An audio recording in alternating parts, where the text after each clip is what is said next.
Three, two, one. All right, welcome to the Week 6 preview of the Amateur Hour.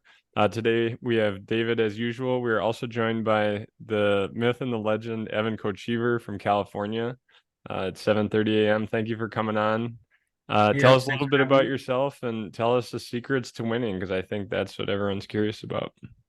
Well, secret to winning, let's get that out of the way. A lot of luck. You kind of just take educated guesses and cross your fingers.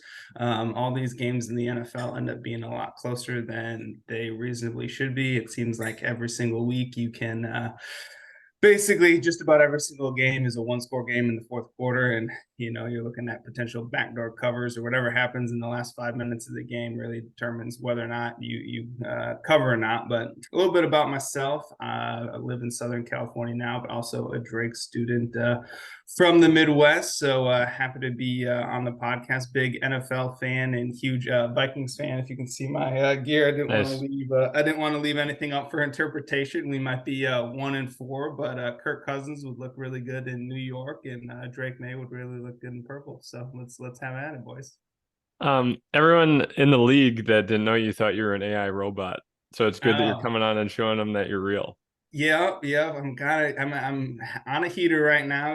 Two thirds of the game against the spread. I think that puts me on 87th right now. I was looking on the app this morning in terms of all ESPN. So Yeah, Holy it's shit, man. Yeah, you're just tearing through this league. dude, he hey, is. subject to change, man. Any one week could put me back to reality. But yeah, it's gone well so far. So Yeah, thank you I for coming on. yep, Um, thanks long, for having long me. overdue. You're having a great season so far. I thought you either were the smartest NFL guy I've ever seen, or you had a four-leaf clover shoved so far up your ass you couldn't make any mistakes. and you little did little bit of that, I think. for those that don't know, like you lost tiebreaker scores probably 3 weeks, right? Two Yes. or three Yep. I weeks. overshot every single time, and I finally went super low yesterday, and I was the lowest Oh, one, and it and hit. that was a So garbage game to watch. I feel thank bad you, for Jordan any, Love. yeah, any NFL fan that had to watch that. I'm sorry, because that That was game sucked, yeah. that sucked ass, man. Yeah. Um, Speaking of that, I wanted to ask you guys quick, who are your top five teams in the NFC? Because I think if your team's looking like shit, which all three of ours are through the first 5 weeks, I still think there's a lot of hope, in my opinion, because there's like maybe four good teams in the NFC. So how would you guys rank the top five in your opinion? On top of my head, Yeah. 49ers one, Eagles two. I'm sure the Niners will find a way to choke in the playoffs. Um, Give me Detroit in the top five. I don't know where to put them right now, just off Yep. the top of my head, but I don't know who else fills that. Cowboys, they still fall in the top five. I would say yes. Yeah. Yeah. No, NFC is definitely wide open. I mean, they might have the best team in the NFL, but yeah, if the 49ers go into Cleveland this week and come out 100% healthy, I'll be surprised because that's going to be a bloodbath, and they always have trouble with injuries. But yeah, San Francisco won for I think pretty easily. Philly relatively close second. I would put probably Lions third, Seahawks fourth, and Cowboys fifth. So Seahawks got an explosive offense, and the Witherspoon looks decent for them. So we'll see how they come around. Yeah, I like that. I think the Seahawks are being a little bit slept on. You guys wouldn't put anyone in the NFC South in there? No. I don't think I Maybe the would either. Saints maybe top 10, but I won't put them in top five. Yeah. Yeah, So I think it's a beautiful, I mean, it's tough. It was tough watching that loss last night, but I think there's a lot of hope because all three of these teams played the same divisions. And if you look forward, it's not a bad schedule. Like there's beatable teams coming up, you know? Yeah. So that's why I put the Bears at the sixth spot. I think they're up and Yeah. coming there. Yeah, great. Do you want to talk about your surprise games of the week from last week? Here, go ahead, Evan. You can go first. I got to find one. yeah. I mean, I think the biggest one that I got wrong. That I mean, I've been wrong on this team multiple times already this year, but the friggin' Steelers beating Baltimore is just a crazy game. I'm scrolling through games. Baltimore's up 10-0. I'm like, oh, perfect, easy. I was right. I felt pretty confident about that game, and then you look and they're coming back and end up losing 17-10. You're like, what the hell happened? But I mean, Lamar, I saw something yesterday. Lamar was actually the number one rated passer by PFF. last week, and he did not have a good stat line. But I mean, his receivers had 7 drops, 5 of which had more than 10 air yards under them. So he didn't get any help. They sign Odell, they get Rashad Bateman back. You know, they draft the kid from Boston College, and they still can't do anything. So who the heck knows what's going on there? But that was a huge surprise for me. I felt pretty good about that one. But yeah, that's just the way the NFL is. Steelers lose 30-6 against the Texans, and then they go beat Baltimore the next week. So. Yeah, you're right. I think Rashad Bateman and Mark Andrews both had very catchable balls they dropped in the end zone. Dude, Bateman, they like hit him in the face. It was unbelievable. Because I have Lamar Jackson in fantasy, and just all the balls that they were dropping was just bizarre. Yeah. Because like you said, you know, they always say to the Ravens need wide receiver help. Well, they got some like weapons for him, and then the weapons suck. So we'll see if like they can pick up the slack here. But that was like terrible how many drops they had that week. My surprise game, I'm not surprised like that this team covered and won. I just mentioned them being a pretty decent team, but just the total outcome and total final score was the Saints at New England. New England can be tough, especially at home. They have a pretty decent defense, but they just got their clocks clean. 34-0, the Saints won. So, you know, Derek Carr's first game back, and the Saints looked like they were kind of humming against that New England defense. So I was pretty surprised by the outcome there. That was my pick. I'll pick something else. You freaking. What about Jags Bills? You think that London game was gonna go? Yeah, that was my. I guess I'll put that. That was my lock of the week, last week or for this week. The Jaguars and the Bills. I thought the Bills would cover handily because the Jaguars haven't looked that good. But then I forgot that London is the Jaguars' home turf. Yeah, dude, I was pissed at myself on that one. I also picked the Bills because I was just like, oh, the Bills are the better team, I think. You know, the Bills are playing pretty well. They're coming off a good win. And then I realized the Jags are back-to-back home games in London. Like, they're there. They're getting acclimated. They're comfortable. And then the Bills are flying all the way across the country and playing this game. So, like, I should have just taken the Jags. They had the clear, like, advantage there at least. Yeah. I took the Jags, but I felt terrible about it. But there's the only reasons because it was their second game in London, and it's just the classic. Bills looked too good the week before, and have to travel, and so it was just. Yeah, that's dumb. True. Jaguars wake up early; they get a nice English breakfast in them, and they're ready to roll. And the Bills are jet lagged, and so you see how it went. Still a close Titans game. Are I had my lock was the Titans, and they're a team that's just like. I have not been able to predict them all year long. Like I think they got their ass whooped by somebody when Bill picked them as their lock, and then they whoop somebody's ass the next week, like the Bengals, I think 27-3 or something like that. I've been wrong the last 2 weeks on the Titans. I can't get God, man, I cannot pick the Titans. So I had them as my lock, and then Anthony Richardson got hurt, so I was like, all right, this looks good for me. And then next thing you know, Gardner Minshew mania comes in and he's slinging it around. Yeah, back, dude. Never doubt Minshew mania, man. No, don't bet against Gardner Minshew, man. No. Revenge game this week, I think, against the Jaguars. Mm-hmm. Ooh, you love the revenge games, Dave. Maybe a little bit of teaser for my lock later in the episode, I think. Oh God. How did we do last week on our fantasy studs? Well, I did well. You didn't. Let's see. I had Jaleel McLaughlin. He had 16.9. Nice. And you had Zach Ertz, 8.5. Not bad. Yeah.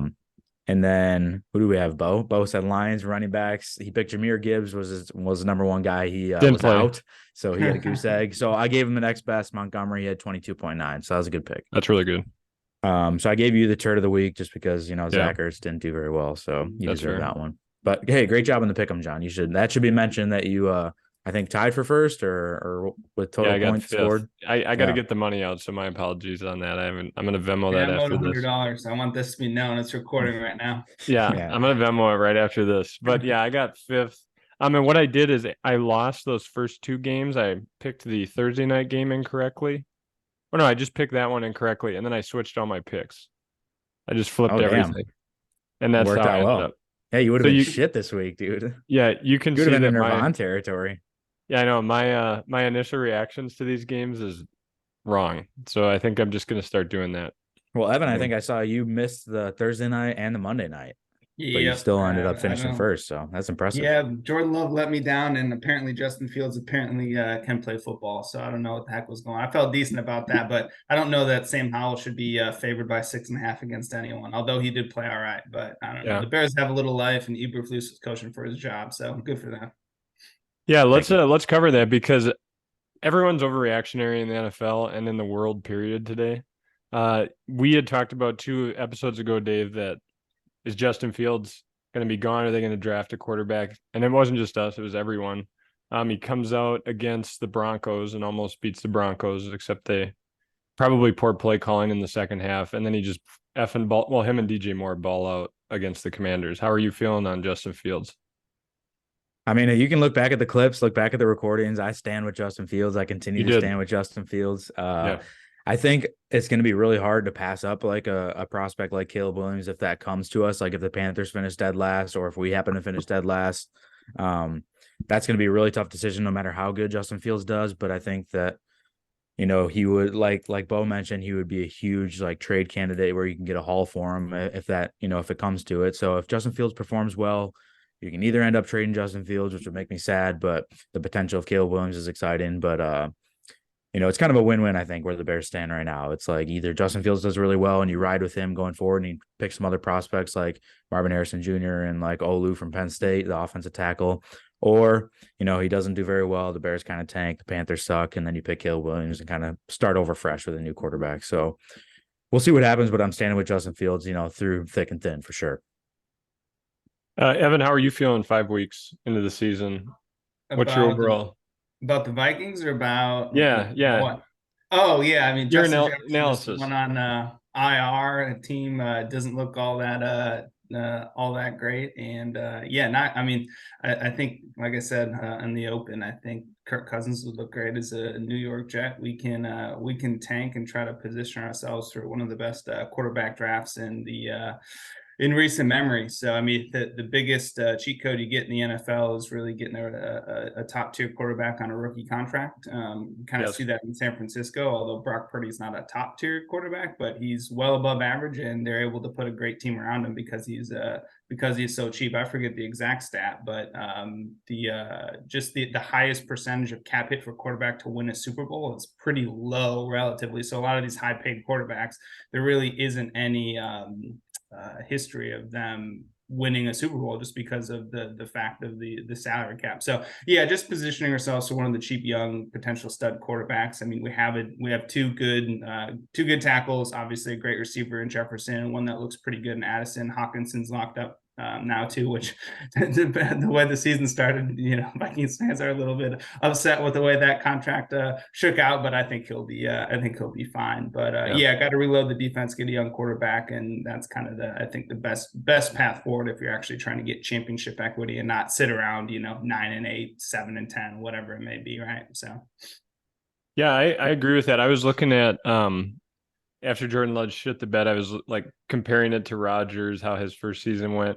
And I didn't know after his rookie contract, so this next contract he signed was only for $10 million a year. So like in 2013, just 10 years ago, the highest paid quarterback was Eli Manning at $20 million. And now like $50 million's, like I think Dan Jones makes $40 million or $45 million a year, right? Yeah, and he's ass. And you get a guy like Brock Purdy he's literally getting paid like $900,000. Yeah. He has a roommate, I think. Yeah, that was the big story. Yeah. Oh, does he? Yeah, I think he lives with someone in San Fran, because 900,000 in San Fran, I mean, it's still great money, but doesn't go as far as it would somewhere else. But yeah, because he's so cheap, they can get all these, you know, they can trade for McCaffrey, they can get good guys on defense, and then teams like the Packers and Bears have to pay like $50 million a year in dead cap money to players that aren't even on their team. Yeah, I'm paying like 10 guys that aren't even on the Bears anymore that just have to watch them on other teams, just make all the money. Yeah, well, that's a big joke on the Vikings subreddit right now, is that we messed up the Giants because we laid over in a playoff game that we shouldn't have lost. So then the Giants had to pay Daniel Jones because he's a playoff winning quarterback, and he is still Daniel Jones, and he's proving that. So yeah, they pulled a fast one on the Giants. Yeah, we're just playing checkers. We didn't want to go get beat. I forget who they even played, if it was the Eagles or the 49ers, but we knew we were getting crushed the next week, so we might as well start the offseason early and mess up the Giants for, you know, the next 5+ years. So start tanking for Drake May or Caleb Williams. What do you think about putting Michael Penix in that Minnesota purple, keeping him in purple? You know, he's been very impressive, and Washington has been great. so far as well. Obviously, he's got the injury history, which makes you a little bit nervous. And he's a little older coming out. I think he's 24 right now. So he's a little bit older, but hopefully he can would be able to step in right away and give him, not be a development project. Not that I don't know that a lot of these quarterbacks would be, especially at the top of the draft. If we're not talking like, a Bo Nix or something. But yeah, I think he'd potentially look pretty good in purple, and he might fit a little bit better into where we're going to be drafting in terms of range, because we might be borderline top 10 depending on how the rest of the season shakes out. So yeah, he's been impressive at Washington. You never know, because they have some really good weapons out there. So how does that translate, because it's pretty easy to throw to wide open guys, but we'll see. He's been pretty impressive this year. That's the hard thing about college quarterbacks in general. But Bo Nix catching strays. My Ducks, I think they're gonna beat Washington this weekend. They got College game day up in Seattle, so we'll see how that goes. Should be a good match. Bo Nix is a great college quarterback. Whether or not that translates to the NFL, I'm skeptical. Yeah, I'm skeptical too, for sure. Michael Penix, though, I mean, like those 5th year, 6th year guys, like you look at Brock Purdy, who played 4 years at Iowa State. Like I'm always in favor of guys that play a bunch of football in college. Like it's just a basic caveman mindset. But like if you play a shit ton of football in college, you're probably going to be pretty decent. Like it's going to translate decent to the NFL because it's still football. Like it's a faster pace, but like guys like Trey Lance that play like 6 games in college and then they transfer to the NFL, that jump is like high school to NFL, basically. Like that's a way bigger jump. So, Mitch Trubisky started 1 year at North Carolina. Like North Carolina is not a top tier school. Like Drake May, he started a couple years now, and he's just a better like overall quarterback prospect. But Mitch Trubisky starts 1 year and you pick him number 2 overall, and then he blows in the NFL. It's like, then you see Deshaun Watson, who I always wanted the Bears to pick instead. Like I'm not going to sit here and pretend that I wanted them to get Mahomes. I didn't even really know who Mahomes was coming into the draft. But like Deshaun Watson started 3 years at Clemson, beat Alabama, won a national championship, played a shit ton of college football really competitively, and it translates to the NFL more often than not, Yeah. Good take, David. Are you guys one of these, when your team loses, are you one of these people that go on Twitter or text your friends about how ass they are and just rip the fucking team apart? Because there's a lot of these people out there. I go on Twitter to like see what Bears Twitter's bitching about, but I'm not usually one to tweet about it because I don't have really any followers that give a shit what I have to say. So yeah, I don't go on X, formerly known as Twitter. That's no longer my thing. But no, I'll peruse the Vikings subreddit, which is always a complete disaster after a game like Sunday. And I confide in Kyle Acker because we text pretty much constantly during the Vikings games. But I was, at least the worst case scenario is if the Vikings would have covered and they would have lost. At least they didn't cover, because I picked against them, because the only thing the Vikings defense can do is blitz, and Patrick Mahomes is usually good against the blitz. So I would have been really pissed if they covered and lost. So it still wasn't all for naught. Yeah, I just can't believe how many people's lives revolve around like their team loses and then they go on and just call for the coach's head. The quarterback needs to be fired. They just lambaste everyone on the team. It's wild to me. It's got to be a hard life. You just spend your whole life like getting invested in these teams, and like they just control your emotions so much. And when they just suck, it just like ruins your day, ruins your week. You just want everything to change. You want it to all be, you want them to have success. You want them to get rid of all the shit and get some diamonds in there. But so you just complain. Like some people don't have people to complain. People don't have a podcast format to complain about, so they just have to go to the subreddit or the X feed and complain there. Yeah, that's a fair assessment. Let's get into the week 6 preview. Who wants to start with their lock of the week?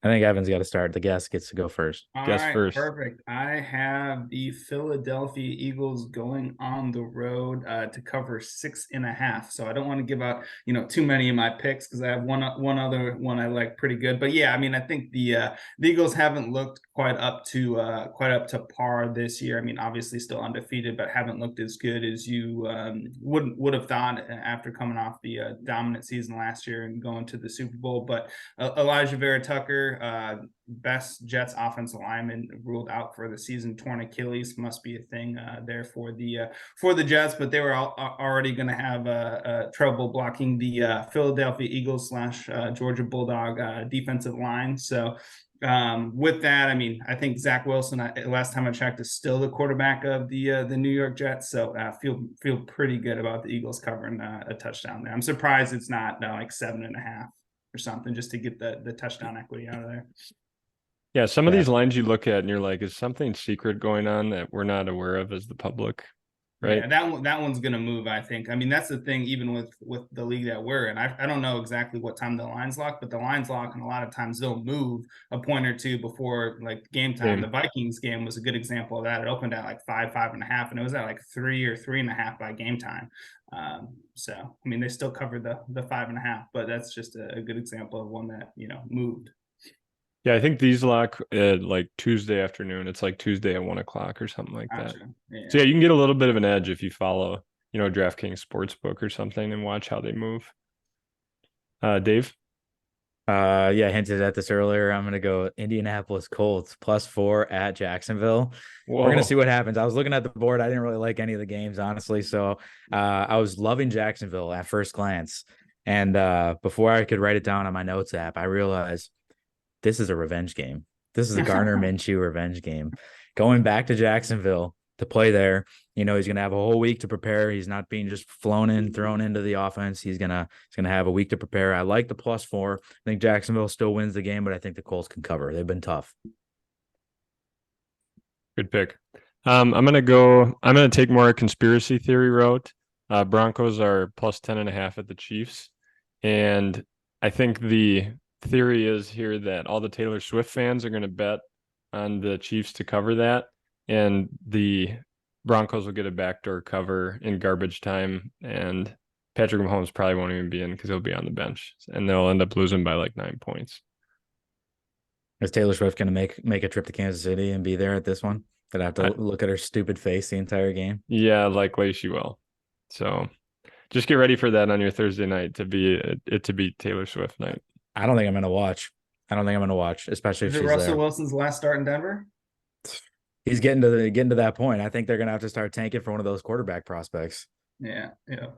The Russell Wilson experiment has not worked. And it has not worked out. And Sean Payton is fed up with Russell Wilson and his shit play. You can see he's just like screaming at him on the sideline. Like Sean Payton took this job like thinking he was going to turn him around and make the Broncos successful. They're worse than they were with Nathaniel Hackett. And he was shit talking Nathaniel Hackett. Yep. So that's a tough look for Sean Payton and his legacy. So I think he's going to be done with Russell Wilson, as soon as possible. So it just depends on when the franchise is. Sean Payton's legacy is already tarnished for. He definitely has his bounty gate in the NFC Championship game where the Vikings turned the ball over 5 times. Brett Favre was concussed and threw a across the field pass to Tracy Porter, and they go on to win the Super Bowl in quite bullshit way. So, anyways, not that I'm still salty about it, but there you go, 2009 NFC Championship game. Yeah, his legacy is definitely tarnished, but he was known as a kind of a winner. He'll do whatever it takes to win. So they are just. I'm really interested to see where the Broncos go the rest of the year because they paid Russell Wilson a lot of money. They gave up a lot of draft capital, which the Seahawks are now benefiting off of. We'll see what happens.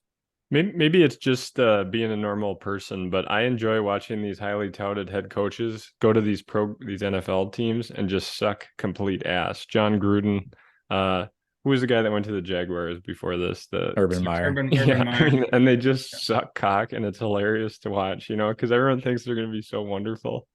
And it's such a great idea, and the pundits love it, and it just always goes poorly. Yeah, but you feel bad for the fan bases, like it sucks to get so excited about something, especially a head coach, which a head coach can never go on the field and perform for you. You can't watch him play on the field. It's kind of a stupid thing to get excited about, because your team drafts a really good, prospect. You get to watch him play. You get to see if he can score some touchdowns.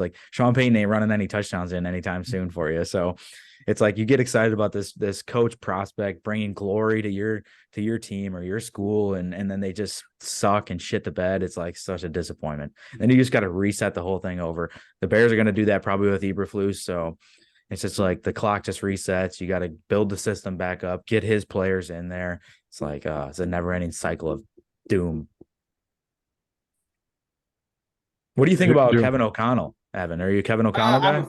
I'm a fan. It's still jury's still out, but I think better than better than average for sure. I mean, he's a decent offensive mind. He brought in smart enough to bring in Brian Flores and get rid of Donatel. So I think that has been a pretty good change, just because the Vikings don't have enough talent on defense. So sitting in the Ed Donashell shell defense and hoping for turnovers back there is just not exactly what you want to do, just because you don't have the talent to do it. So yeah, I mean, they probably have the highest blitz rate in the NFL. If not, they're way up there. So trying to compensate a little bit for the lack of talent on the defensive end, just because of the piss poor drafting the Vikings have had, I think has been good. But yeah, I think overall he's been good, and he's got at least a few more years to kind of prove what he's all about. So Yeah, I agree. Yeah, I think you go got to ahead. give coaches at least 2 years, probably more like 3. I mean, in this fast-paced world, everyone wants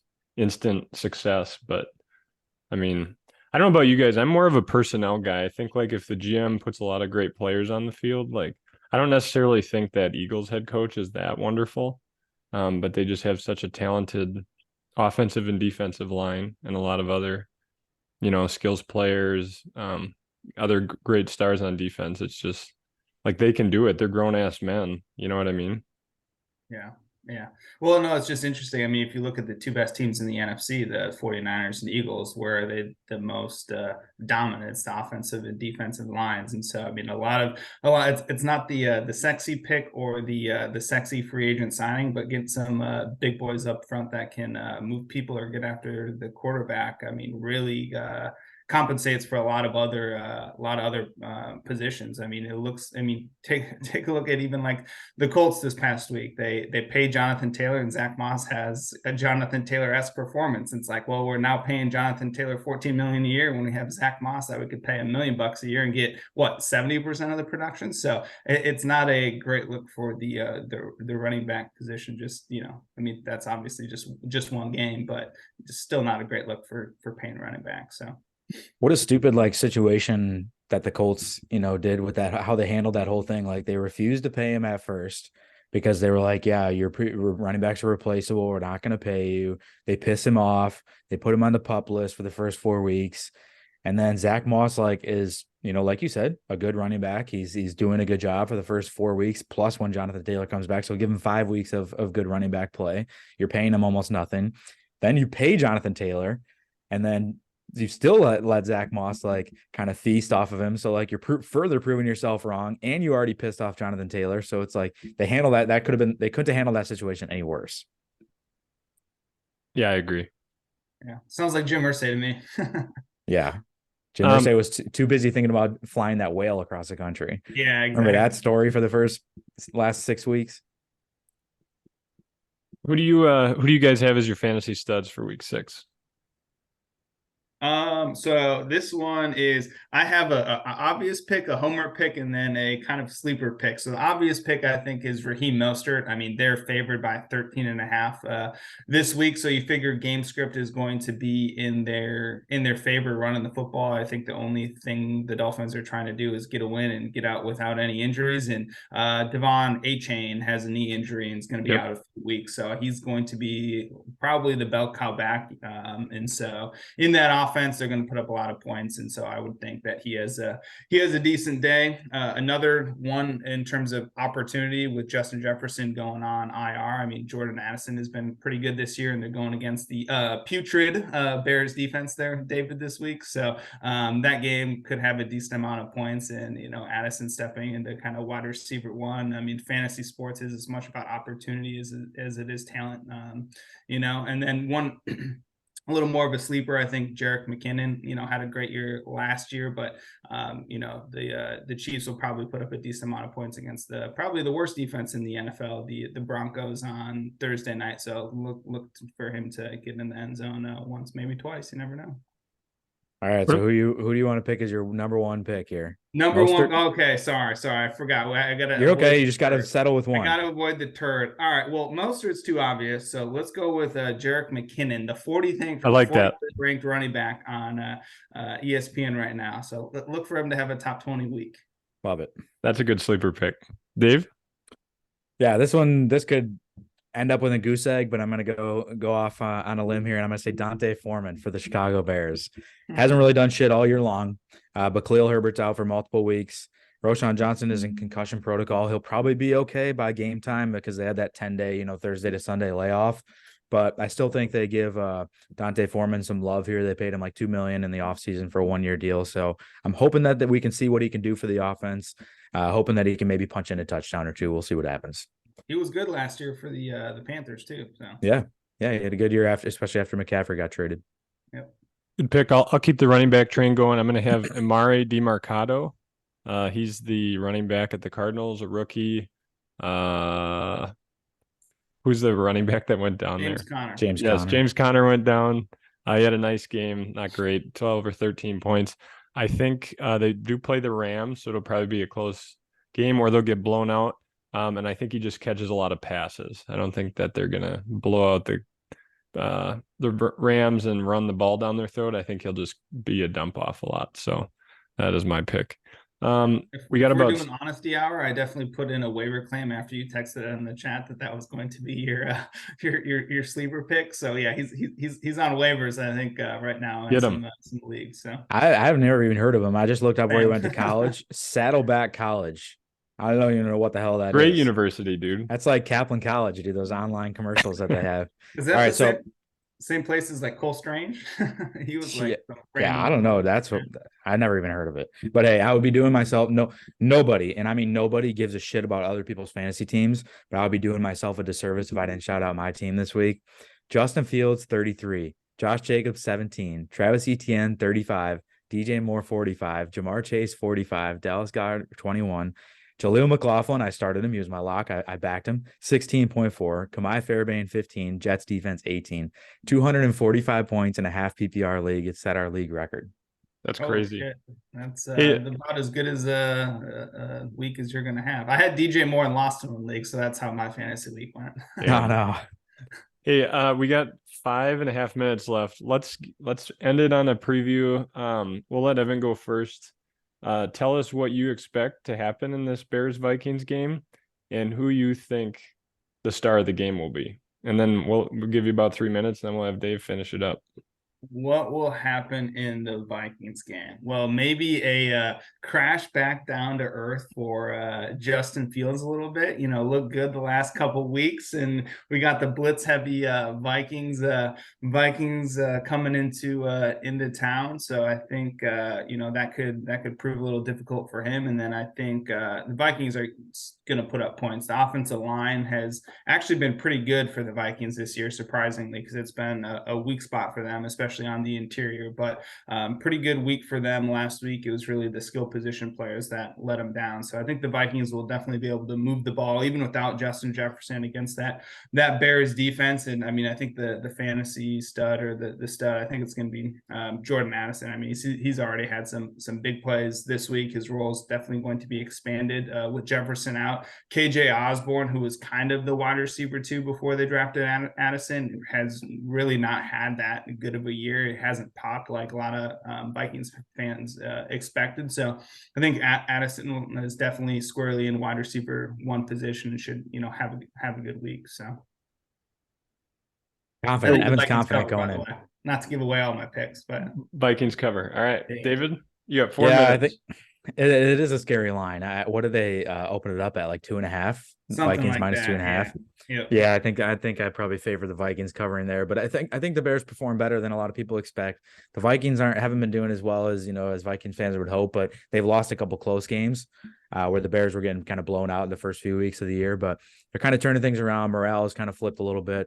Won a game finally. It's been almost a calendar year since they won, so I'm hoping they can come back home, kind of keep the offense grooving. They got one of their offensive tackles back last week, so they'll get him kind of back into the mix, Tevin Coleman. So I think it's going to be Tevin Jenkins, excuse me.